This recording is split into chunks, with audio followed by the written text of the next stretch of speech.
نحمده ونصلي على رسوله الكريم اما بعد۔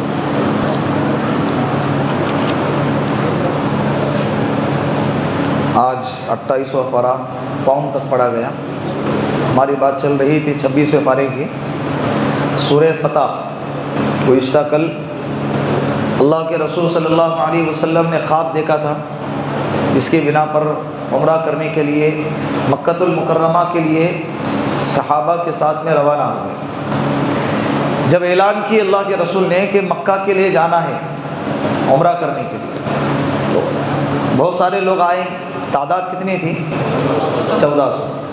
لیکن بہت سارے ایسے تھے جو دل میں نفاق لیے بیٹھے تھے، منافقین، وہ نہیں آئے، بہانہ بتائے اور ٹال کر اللہ کے رسول کے ساتھ شریک نہیں ہوئے۔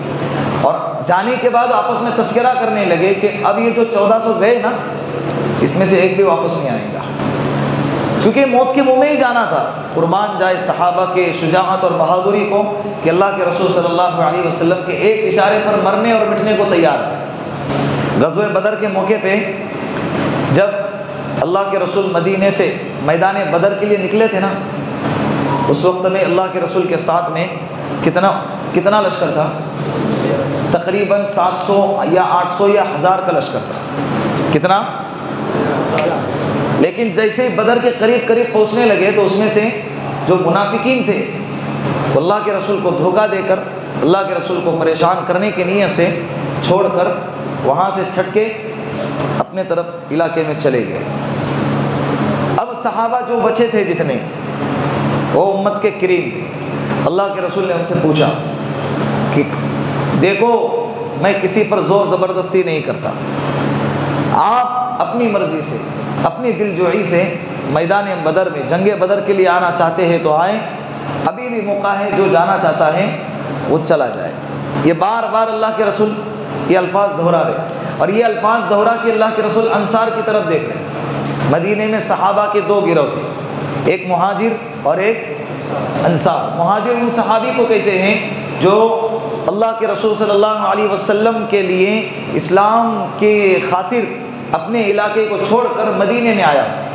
اب وہ علاقہ مکہ کا ہو یا حبشہ کا ہو یا کئی اور کا ہو، جو بھی جہاں سے بھی اسلام کے خاطر مدینے میں آیا ہے، اس کو کیا کہیں گے؟ مہاجر۔ ہجرت کر کے آنے والے صحابہ مہاجرین۔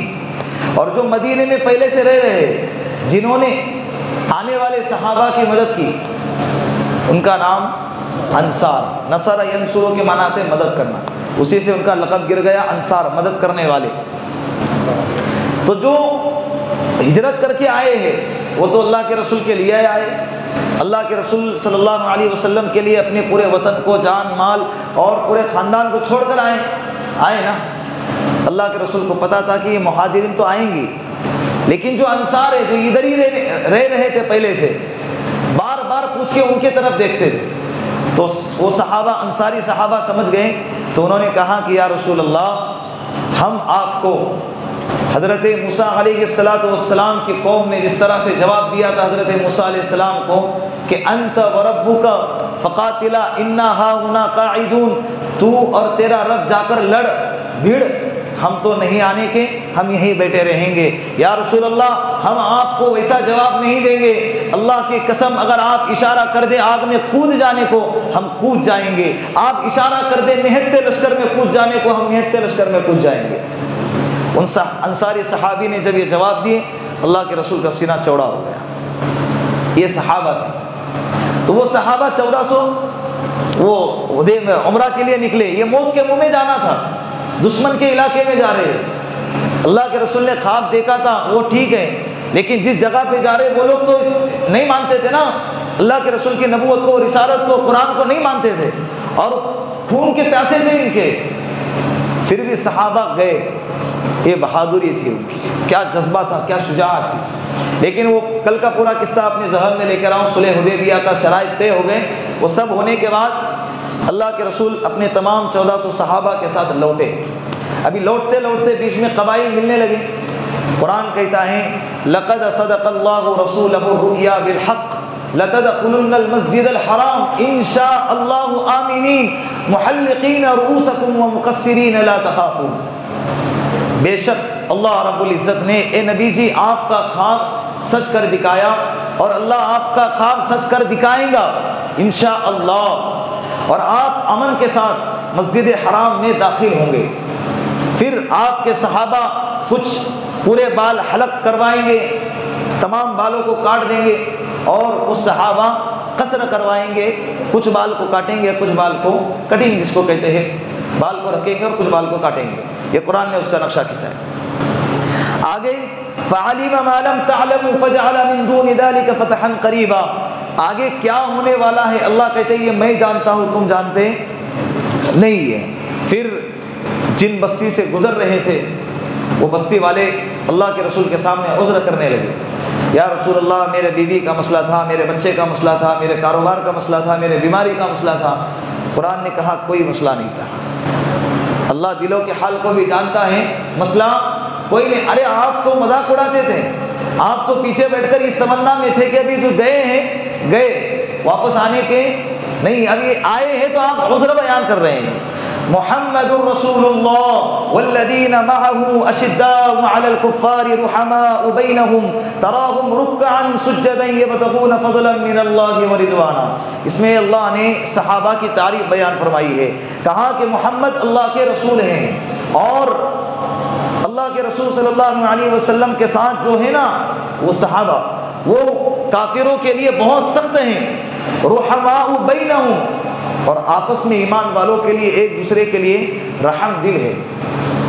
ابھی یہاں پر جو ہے اللہ کے رسول صلی اللہ علیہ وسلم کا نام آیا قرآن کریم میں، اللہ کے رسول کا نام محمد اور احمد یہ کتنی دفعہ آیا ہے؟ 4 دفعہ آیا ہے۔ کتنی دفعہ؟ 4 دفعہ۔ چوتھے پارے میں 1 دفعہ، 26ویں پارے میں 2 دفعہ، اور 28ویں پارے میں 1 دفعہ جو آج پڑھا گیا احمد کے نام سے۔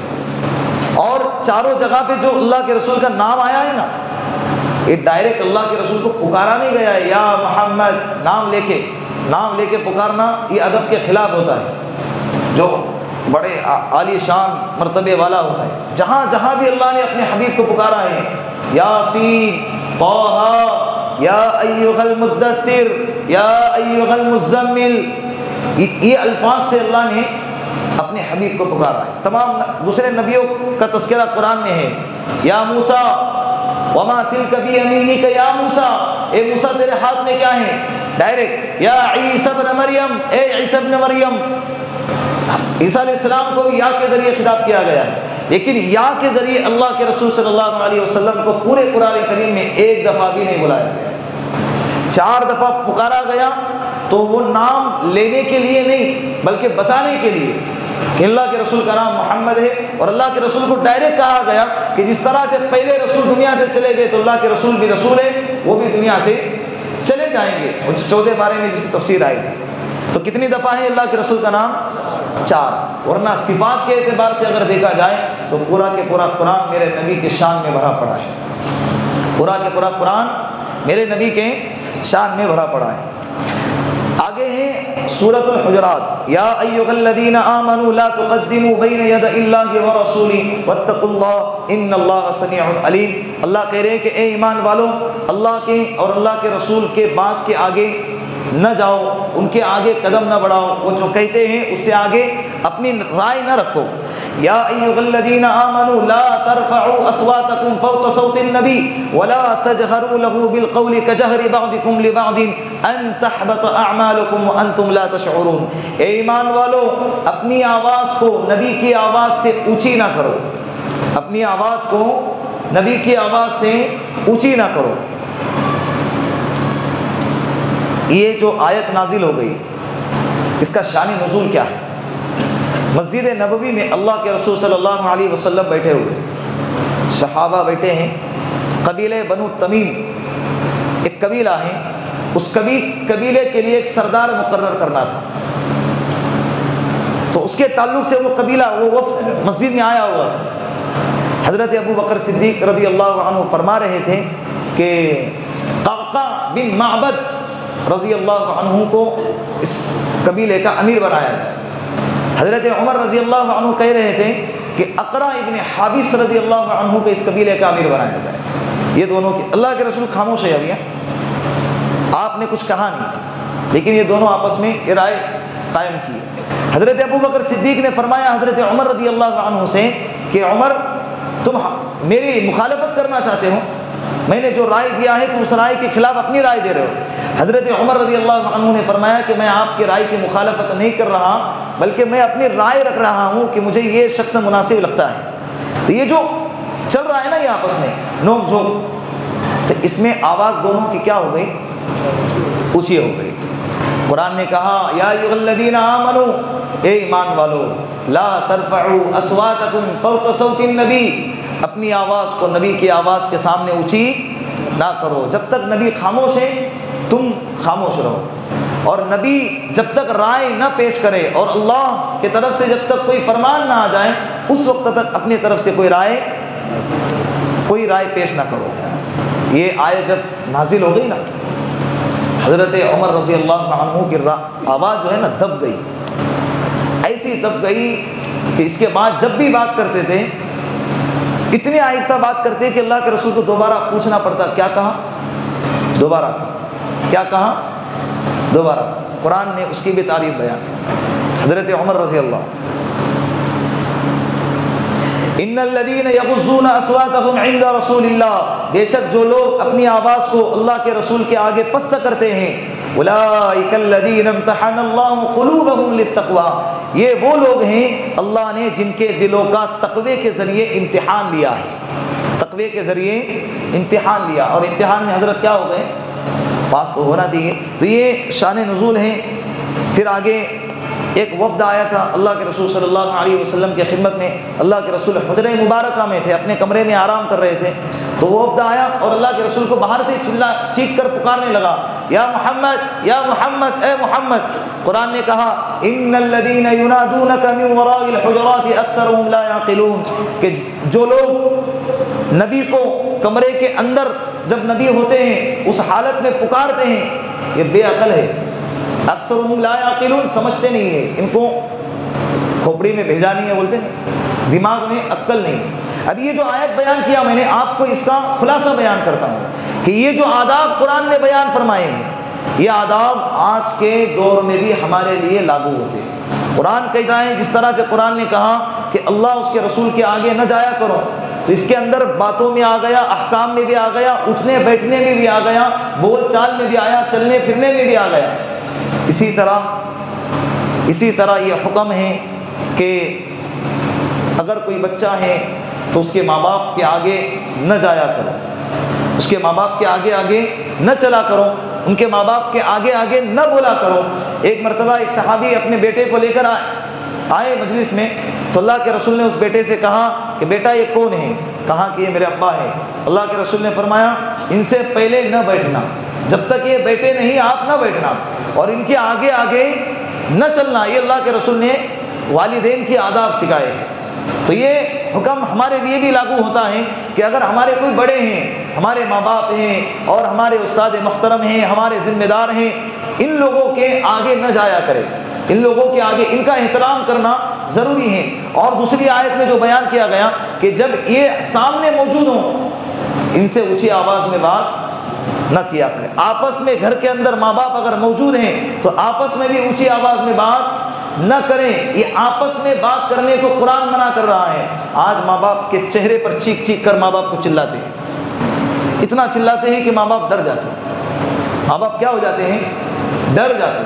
سیدھا ڈائریکٹ حملہ کس پہ ہو رہا ہے؟ سیدھا ڈائریکٹ حملہ ماں باپ پہ ہو رہا ہے۔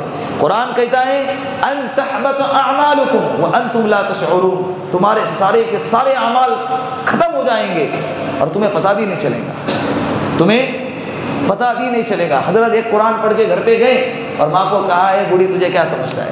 وہ ایک قرآن ختم، 20 رکعت تراویح پڑھ کے اتنے پیر گھٹنے دکھا کے گھر گئے اور ماں کو چیخ کے بات کی ہے، ماں کو چلا کے بات کی، ماں کا دل دکھائے، ناراض کی، آنکھ سے آنسو آئے، پورے کے پورے 20 رکعت ختم۔ حضرت حج کر کے آئے، 4 لاکھ روپے کا خرچہ دے کے، 5 دن عرفہ، مزدلفہ، مینا، عمرہ اور حج کیے، حلق کروائے، اور جو احرام کی پابندیاں ہیں، یہ نہیں لگانا، وہ نہیں لگانا، یہ نہیں کاٹنا، وہ نہیں کاٹنا، جو سارے پابندیاں، جو مشقتیں ہیں، پیسہ اور الگ سے محنت، مشقت، جانی مالی، ساری چیزیں لگی ہیں، آئے حضرت اور آ کر کہہ دیا ماں کا دل دکھا دیا، باپ کا دل دکھا دیا، سارے کے سارے اعمال ایک جھٹکے میں کیا ہوں گے؟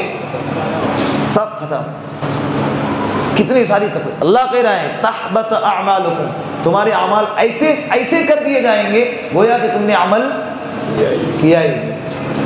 ماں باپ اگر کافر بھی ہوں تو اس کا احترام ضروری ہے، احترام ضروری ہے، لیکن بعض گھروں میں ایسا ہوتا ہے کہ بعض ماں باپ ظالم بھی ہوتے ہیں، یہ بات کھل کے کہہ رہا ہوں میں۔ کچھ گھروں کے اندر ماں باپ کا یہ رویہ ہوتا ہے کہ وہ اولاد کی زندگی میں انٹرفیئر کرتے ہیں، اولاد کی زندگی میں دخل اندازی۔ حق دیا ہے شریعت نے تمہیں، لیکن اس حد کی بھی حد ہے، اس حد کی بھی کیا ہے؟ شریعت نے حد بتلائی ہے، کہاں اندر داخل ہونا ہے کہاں نہیں، زندگی میں کتنا اندر داخل ہونا ہے اور کتنا نہیں، کہاں بولنا ہے اور کہاں نہیں۔ شریعت نے وہ بھی ہمیشہ ہمیشہ جو ہے اللہ نے اور اللہ کے رسول نے اولاد کے حقوق نہیں بتائے ہیں، اللہ نے ماں باپ کو بھی بتائے ہیں کہ اولاد کے ساتھ کیسا رہنا چاہیے، اولاد کے کیا کیا حقوق ہوتے ہیں اللہ نے ماں باپ کو بھی بتائے ہیں۔ تو اگر ماں باپ کی طرف سے ظلم کا رویہ پایا جا رہا ہے، نا انصافی کا فیصلہ پایا جا رہا ہے، نا انصافی کا رویہ پایا جا رہا ہے، تو ایسے وقت میں پیار محبت کے ساتھ ماں باپ کے ساتھ جھگڑے کرنے کا حکم ابھی بھی نہیں ہے، پیار محبت کے ساتھ چولہا الگ کر دیا جائے۔ الگ ممبر سے یہاں گھر توڑنے کی بات نہیں کر رہا ہوں، جب ماں باپ کی نفرت دل میں بیٹھ جائے اس سے تو بہتر ہے کہ اس ماں باپ کی محبت دل میں باقی رہے اور چولہا کیا رہے۔ یہ شریعت کا نقطۂ نظر ہے، شریعت کا کیا ہے۔ لوگ کہتے ہیں کہ دیکھو نکاح ہو گیا کہ الگ ہو گیا، نہیں۔ ہمارے استاد محترم قاری رشید احمد صاحب اجمیری دامت برکاتہم العالیہ بخاری شریف پڑھاتے ہیں مدرسے میں، تقریباً 30 سے 35 سال ہو گئے ان کے جو والد محترم تھے شیخ رضا اجمیری رحمۃ اللہ علیہ، 52 سال تک بخاری شریف پڑھائی انہوں نے۔ وہ کہتے ہیں کہ جب میرا نکاح ہو گیا تو میرے ابا نے میرا چولہا الگ کر دیا، نکاح ہوتے کے ساتھ کہا کہ جب تیرے گھر میں اچھا بنے گا مجھے کھلا دینا، جب میرے گھر میں اچھا پکے گا میں تجھے کھلا دوں گا۔ دونوں پیار محبت سے، اس لیے کہ جو ساس بہو کا جو رشتہ ہوتا ہے نا، قیامت تک ساس بہو رہنے والے ہو، نہ ساس کبھی ماں بننے کی کوشش کرتی ہے نہ کبھی بہو بیٹی بننے کی کوشش کرتی ہے۔ وہ والی جو فیلنگ ہے نا سگی ماں اور بیٹی میں، وہ والی فیلنگ ساس اور بہو میں کبھی آنے والی الا ماشاء اللہ کسی کسی گھر میں ہو بھی سکتا ہے۔ میں کلیتاً تمام گھروں کا یہ حال بیان نہیں کر رہا ہوں۔ جب بیٹی اپنے شوہر کو یا اپنے ساس کو دو بات بول کے خاموش کراتی ہے نا، تو اسی بیٹی کی ماں کیا کہتی ہے؟ دیکھا میری بیٹی ایک اشارے پہ اپنے شوہر کو نچاتی ہے، میرا داماد تو میرے بیٹی سے آگے جاتا ہی نہیں ہے، اور سانس تو ایسی کانپتی ہے میرے بیٹی کے سامنے۔ اور جب وہی حال وہی صفت اس کے بہو میں پائی جاتی ہے نا، کیسی نالائق بہو ملی، اپنے میرے بیٹے کو اپنے وش میں کیا ہے، اپنے قابو میں کیا ہے، اور ہمیشہ میری کبھی عزت کرتی نہیں ہے۔ انسان سوچ دے کے انسان کی، یعنی جب اپنی بیٹی وہ کام کرے تو ہنر، اور وہی کام جب بہو کرے تو عیب، غلط ہے نا۔ اسی لیے پیار محبت کا معاملہ ہونا چاہیے۔ تو اس کے لیے جو طریقہ بتایا ہے، ضروری نہیں ہے کہ ہر گھر کا یہ حال ہو۔ یا ایھا الذین آمنوا ان جاءکم فاسق بنبأ فتبینوا ان تصیبوا قوما بجہالۃ فتصبحوا علی ما فعلتم نادمین۔ آخری آیت بول کے بات ختم کر دیتا ہوں۔ اے ایمان والو، جب تمہارے پاس کوئی غیر معتبر شخص کوئی خبر لے کر آئے، فتبینوا، تمہیں چاہیے کہ اس کی اچھی طرح تحقیق کر لیا کرے، اچھی طرح تحقیق کر لیا کرے۔ کہیں ایسا نہ ہو کہ تمہاری لا علمی کی وجہ سے کسی قوم کو نقصان پہنچا بیٹھو اور بعد میں تمہیں اپنے اس حرکت پر پچھتاوا ہو جائے۔ اب اس آیت کا شان نزول یہ ہے، اللہ کے رسول صلی اللہ علیہ وسلم نے ایک صحابی ہے ولید ابن عقبہ، کیا نام ہے صحابی کا؟ حضرت ولید ابن عقبہ رضی اللہ عنہ، صحابی ہے، صحابی کے لسٹ میں ان کا نام بھی ہے۔ اللہ کے رسول نے ان سے کہا کہ جاؤ قبیلے بنو مستلق کے پاس جا کر زکوٰۃ وصول کر کے آؤ۔ یہ گئے۔ اب یہ جب گئے مدینے سے تو قبیلے بنو مستلق والوں کو پتہ چلا کہ اللہ کے رسول نے ایک قاصد بھیجا ہے زکوٰۃ وصول کرنے کے لیے۔ وہ لوگ خوش ہو گئے، اور تمام لوگوں نے اپنی اپنی زکوٰۃ اکٹھی کر کے پہلے ہی رکھ دی، اور یہ قاصد جو اللہ کے رسول کی طرف سے آئے تھے ان کا استقبال کرنے کے لیے اپنے بستی سے باہر نکلے۔ یہ ڈر گئے کہ مجھے مارنے کے لیے آ رہے ہیں، وہ گئے ہی نہیں، اور سیدھا وہاں سے نکل کے کہاں آ گئے؟ مدینے میں آ گئے اللہ کے رسول صلی اللہ علیہ وسلم، اور کہنے لگے کہ یا رسول اللہ وہ بنی مستلق تو کیا ہے، مجھے مارنے کے لیے آ رہے تھے۔ اللہ کے رسول کو غصہ آ گیا، کہا کہ میرا قاصد زکوٰۃ وصول کرنے کے لیے جب جا رہا تھا تو جس جگہ پہ گیا وہ لوگ مارنے کے لیے، حالانکہ وہ ایمان والے ہیں اور وہ قتل کرنے کے لیے آ رہے تھے۔ ایک وفد، ایک لشکر تیار کرنے کی تیاری شروع کی اللہ کے رسول اس بستی پہ چڑھاؤ کرنے کے لیے۔ ان کو جب پتا چلا کہ ابھی جب دیکھے نا یہ بھاگ رہے ہیں، تو وہ وفد اللہ کے رسول صلی اللہ علیہ وسلم کی خدمت میں آئے اور کہا کہ یا رسول اللہ، ہمیں جب پتہ چلا کہ آپ نے ایک قاصد بھیجا ہے تو ہم اتنے خوش ہو گئے کہ ہم نے ساری زکوٰۃیں اکٹھی کی اور ان کے استقبال کے لیے باہر نکل آئے، وہ تو ہمیں دیکھ کے بھاگ گئے۔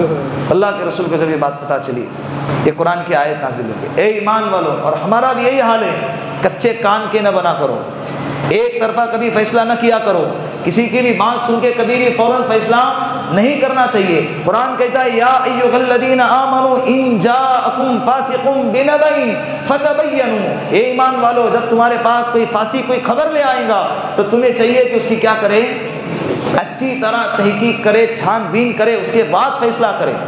کہیں ایسا نہ ہو کہ ایک طرفہ سن کے آپ نے فیصلہ کیا اور بعد میں پتہ چلا کہ یار میں نے خامخواہ اس کو پیٹ دیا، خامخواہ برا بلا کہہ دیا، خامخواہ اس کو گالی دے دی، ہماری گردن ہماری حرکتوں کی وجہ سے شرمندگی سے نیچے جھک جائیں گے۔ یہ قرآن ہمارے لیے ہے، یہ ہماری عبرت کے لیے، ہمارے اپنی زندگی کے لیے نمونہ ہے قرآن، قدم قدم پر ہماری رہبری کرتا ہے قرآن۔ ابھی سال بھر تو کیا ہے، قرآن سننے سنانے کا آپ کو اور مجھے نہ موقع ملتا ہے نہ اس کے تفسیر کا موقع ملتا ہے۔ 5-10 منٹ اوپر نیچے ہو جائے تو میرے کو برداشت کر لینا، ابھی کیا ہے 4-5 دن بچے ہوئے ہیں، ویسے 20-22 دن نکل گئے نا۔ ابھی یہ ساری رونقیں، یہ محفلیں، یہ چمک دھمک، یہ سب 7-8 دن کے بعد سب ختم ہو جائیں گے۔ پھر رمضان کے بعد 11 مہینے کے بعد اگلے رمضان میں ہی چاند نظر آنے پر نظر آئیں گے۔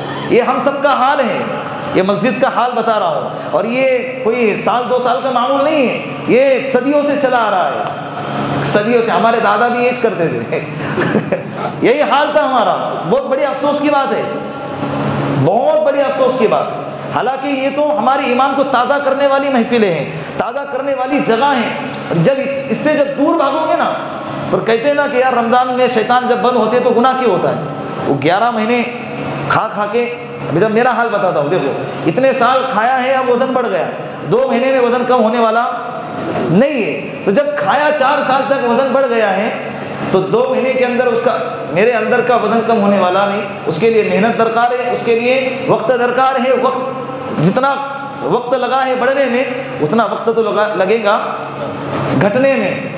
یہی حال ہمارا ہے کہ 11 مہینے گناہ کر کے دل پتھر کا ہو گیا، پھر وہی جو پتھر والا جو دل ہے نا، انسان کو گناہ کی طرف مائل کرتا ہے، انسان کو عبادت سے روکتا ہے۔ تو یہ جو ہے آیت کس کے لیے ہے؟ ہمارے لیے ہے۔ دوسری بات، ابھی اس آیت میں یہ کہا گیا کہ اگر فاسق تمہارے پاس کوئی خبر لائے، خبر لانے والے کون تھے؟ حضرت ولید ابن عقبہ، صحابی ہے نا۔ تو اس سے پتہ چلا کہ صحابی سے بھی فسق ہو سکتا ہے، صحابی سے بھی گناہ ہو سکتا ہے، لیکن صحابی کے گناہ میں اور ہمارے گناہ میں فرق یہ ہے کہ صحابی اپنے گناہ پہ باقی نہیں رہتا، فوراً اس کی توبہ کر لیتا ہے، فوراً اس گناہ سے اپنے آپ کو دور کر دیتا ہے۔ یہ صحابی میں اور ہمارے اندر فرق ہے۔ نبی گناہ کرتے ہی نہیں اور ان سے گناہ ہوتے نہیں، صحابہ سے گناہ ہوتے ہیں لیکن وہ اپنے گناہ پہ باقی رہتے ہیں نہیں ہے۔ صحابہ کرام نے بہت سارے ایسے واقعات آپ نے سنے ہوں گے، پڑھے ہوں گے۔ ایک صحابی نے زنا کی، یا رسول اللہ آپ کے پاس خدمت میں آئے اور کہا کہ یا رسول اللہ مجھ سے زنا ہو گیا، پھر وہ حد قائم ہو گئی، چوری ہو گئی، چوری کی حد قائم ہو گئی، تو یہ کون ہے؟ سب یہ صحابی ہے نا۔ تو ہم لوگوں کو تعلیم دینے کے لیے اللہ کا قانون دیکھیں، آپ لوگ یاد رکھیں، اللہ کا قانون یہ ہے کہ ہم لوگوں کو تعلیم دینے کے لیے اگر کوئی کام نبی کے شان کے خلاف نہیں ہے تو اللہ نے وہ کام نبی سے کروایا اور ہم تک دین کی تعلیم پہنچائی۔ اگر کوئی کام نبی کے شان کے خلاف ہیں تو اللہ نے وہ کام صحابہ سے کروایا اور وہ تعلیم اللہ نے ہم تک پہنچائی۔ زنا نبی کے شان کے خلاف ہے تو زنا اللہ کے رسول سے نہیں ہوا، صحابی سے ہو گیا، اس کے احکامات آئے، تہمت کے احکامات آئے، زنا کرنے کے بعد پھر اس کے اوپر کیا حد جاری کی جائیں گی وہ احکامات آئے، چوری کے کرنے کے بعد کتنا مال چوری کریں گے تو حد کاٹا جائے گا، کتنا مال نہیں کریں گے تو حد نہیں کاٹا جائے گا، کوڑے کب مارے جائیں گے، وہ سارے حد کب آئے؟ صحابہ سے ہونے کے بعد۔ آج سمجھ رہے ہیں؟ تو یہ اللہ کا قانون ہے، ہم تک جو تعلیم پہنچی ہے، لیکن یہ سب کے سب یہ ہمارے لیے ہے۔ کس کے لیے ہیں؟ ہمارے لیے۔ اللہ رب العزت عمل کی توفیق عطا فرمائے۔ وآخر الدعوانا الحمد للہ رب